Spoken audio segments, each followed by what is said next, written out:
Sei pra Disney não, né? Que a menina Não. Eu tô brincando, né, Alexandre? Deixa eu... Pronto. Este é o seu presente. Obrigada, meu 2 amor. anos. E eu não dei nada. Eu vou... só ano que vem agora. Ai, tô nervosa, Alexandre. O que será que tem aqui dentro, meu Deus? Que gostoso.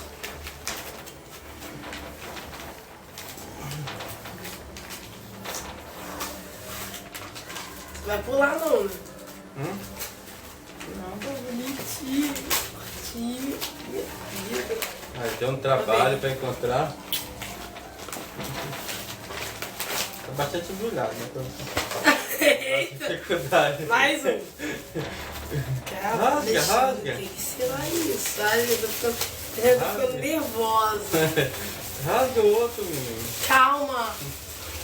Vamos, acho que o negócio é Coca-Cola. Rasga. Coisa que eu tô nervosa.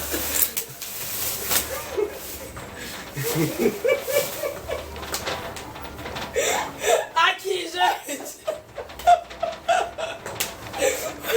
Agora, Você não de gostou? verdade.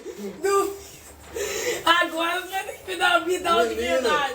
isso aqui é do bom. Cadê, Alexandre? Não é um homem. Cadê o presente? Gente, não é do bom? Ela não... Que presente. Não gostou, não? Me dá um presente de verdade agora, vai. Ah, isso aqui meu chega tá doendo. Que fedor de Ariel. Cadê o presente de verdade? Rápido, Alexandre. Me dá logo que tá doendo, vai, Caraca, Alexandre. 2 quilos, menino. E é da Se Ariel. não tivesse filmando, ia ver que engoli isso aqui. É Agora um me dá, presente, me gente. dá um presente de verdade agora. Rápido, Alexandre. Que presente de verdade. Alexandre. Eu tô pobre, eu posso dar isso. Me dá agora. Eu vou ver que foi. Acho que o meu chega tá doendo Caraca, não tá demais. acreditando no presente. Alexandre, cadê o presente de verdade? O Alexandre, me dá logo.